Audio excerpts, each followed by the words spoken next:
So hello guys, you're welcome back once again to our channel, and in this video we are going to be talking about grass cutter farming. So as you guys know, grass cutters are being known to be bushmeat, and you guys know what bushmeat is. It's gonna end up in the pot. So we are going to be talking about how to start up and run a successful grass cutter farm, how to get grass cutter colonies, and also some few things you need to run your grass cutter farming business. So first of all, basically, if you want to start a grass cutter farm, it's for you to look for a space. You don't really need to have a big space or maybe a land. You can always start it from your backyard because they require very limited space, just like rabbits. So you need to build cages that are going to fit in these grass cutters. And when building grass cutter cages, you build it with strong hardwood or you build it with metal materials, because grass cutter do chew on wood a lot. So if you use the soft wood, the grass cutter is going to eat this wood and damage it within a short period of time. So then once you have your cages well set up already, the next thing you need to do is to keep the feed you are going to be feeding them. So grass cutter do eat 70% of grasses, then 30% of pellets. 70% of grasses, then 30% of pellets. This means you are not spending too much in feeding them.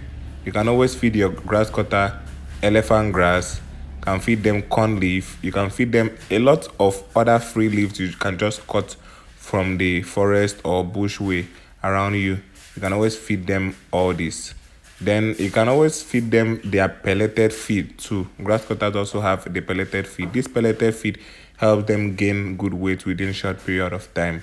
Then when it comes to grass cutter farming, there are a lot of things to put into consideration when building their cages. You don't build their cages in such a way that they will be exposed to cold, because cold is not really good for grass cutter. Yes, cold can actually kill them. So you don't build their cages in such a way that they'll be exposed to cold. Then you build their cages in such a way that they won't be able to come out very easily, because if they come out of the cage, if you don't have a well secured fence around your place, the grass cutter might even escape to the wild, because you guys know grass cutters are wild animals. Yes, they are bush animals. So most times, even if you domesticate them, that behavior of the bush animal is still always in them.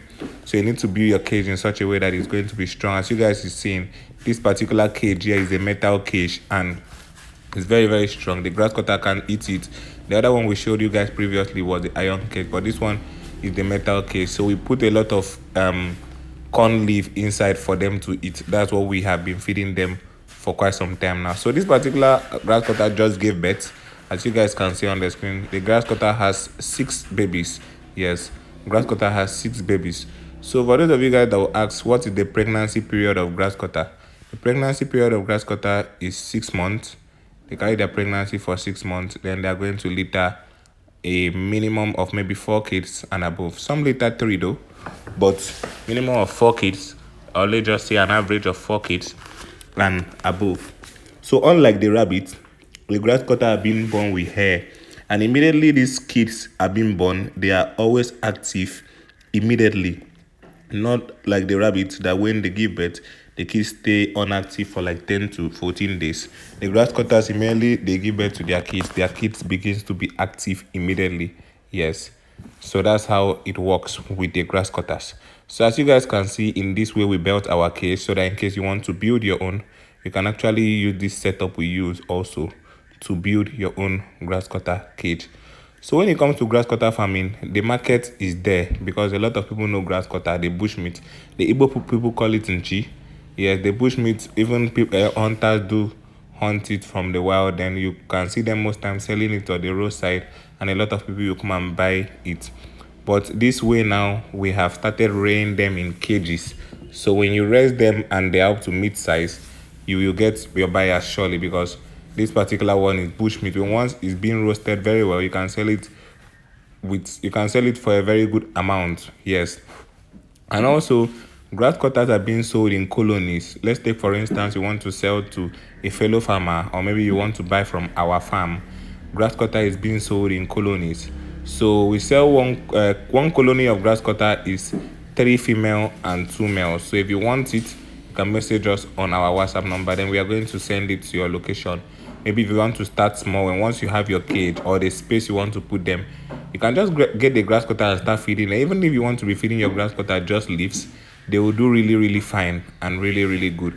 As you guys can see, we have a lot of grass cutters in this farm. Even if you want us to supply you 20 colonies, we can supply you 20 colonies. And grass cutter is a very huge and good investment, because when once the grass cutter gives birth, your return on investment have landed, because you can sell their kids for good amount of money and get the money you invested into it back.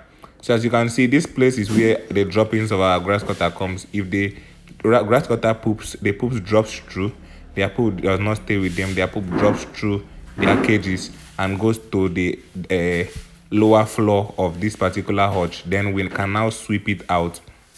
Their poop drops through and goes to the lower floor of that hutch. Then we can sweep it out. You can see we put some corn sticks for them.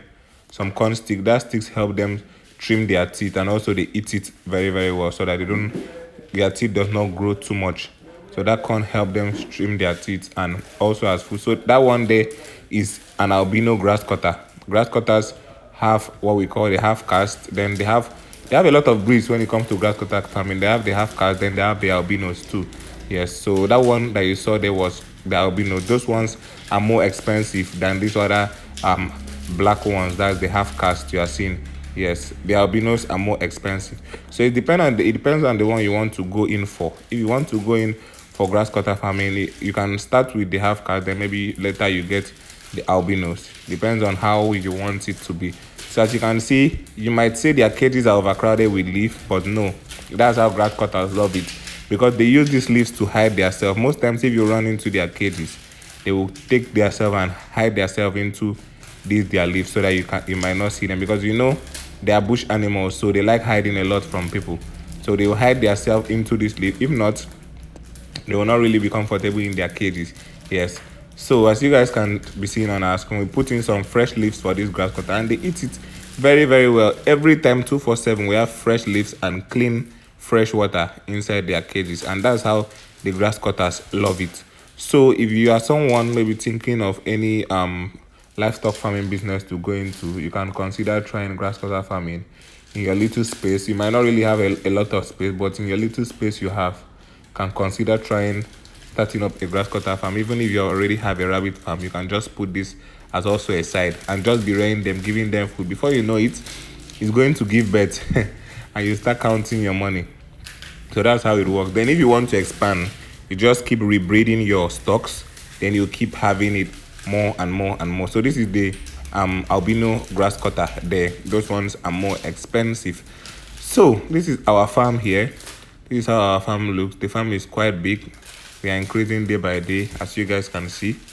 Yeah, so if you want to start grass cutter farming, you can just message us on our number. Then maybe if you want to order the colony, a colony is 3 female and 2 male, we can send it down to your location. As you can see, this one here have babies. So if your grass cutter gives birth like this, you are good to go. So I hope you learned something from this video. Thank you for watching, and do have a nice day.